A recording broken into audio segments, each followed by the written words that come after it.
The process of obtaining food is called nutrition. There are various ways by which plants obtain their food. Basically, we can classify nutrition in plants as autotrophic mode of nutrition and heterotrophic mode of nutrition. Let's talk about autotrophic mode of nutrition. Green plants absorb carbon dioxide from air and water from soil. With the help of sunlight and chlorophyll, they convert these materials into food. This process is called photosynthesis. That means green plants have ability to prepare food for themselves. Such plants are called autotrophs.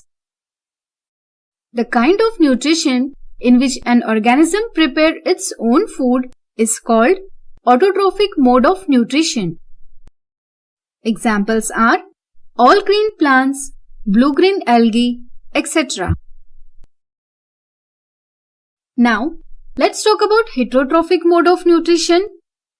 There are plants which cannot produce their own food, and so these are dependent on green plants or other organisms for their food.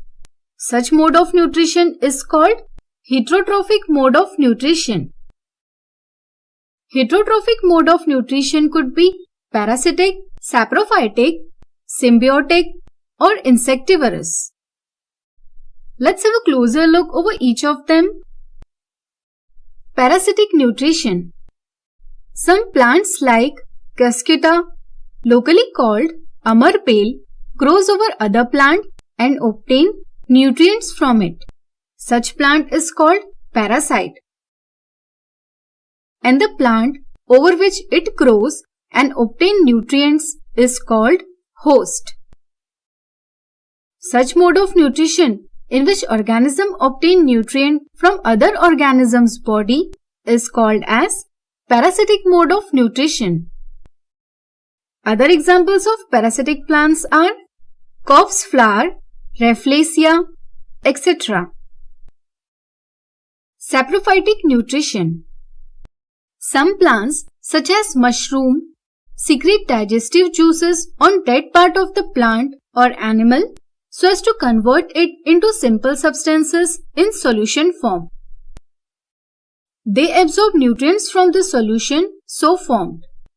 Such mode of nutrition in which organism obtain nutrients from dead and decaying organic substances is called saprophytic mode of nutrition.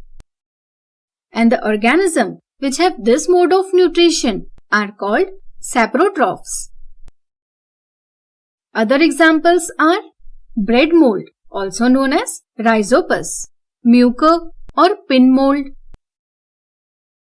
Often, food like pickle and materials like leather get spoiled because of saprophytes such as fungi. Symbiotic nutrition. There are some organisms which live together like friends. They share shelter and food. In science, we call such relationship as symbiotic relationship. For example, Rhizobium bacteria and leguminous plants such as peas, moong, beans, etc. The leguminous plant let the bacteria live in its roots and also provide food to it. On the other hand, the Rhizobium bacteria convert nitrogen present in the soil in the form usable by the plant.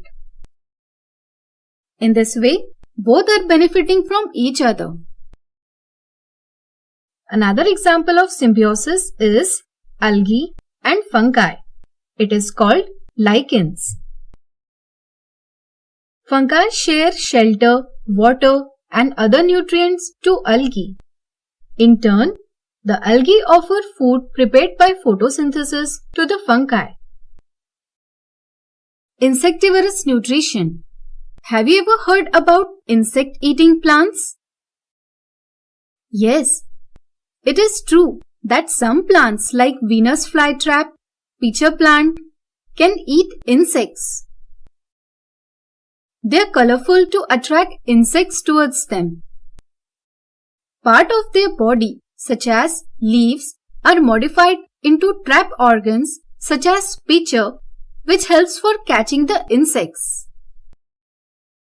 The hairs present in the pitcher hold the insect and does not let it escape.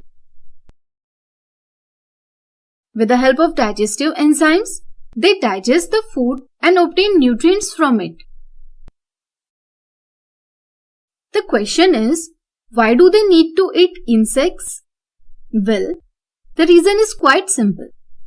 There is need of conversion of complex matter in the form which can be used by plants.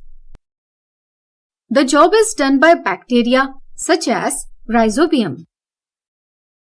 The process of conversion of complex nitrogenous matter into simple forms such as ammonia that can be used by plants is called nitrogen fixation or nitrification. Because of acidic soil, the process could not be completed. In such case, the plants search for other sources of food which is nothing but the insects. So I hope you got good knowledge of the topic. Thanks for watching this video.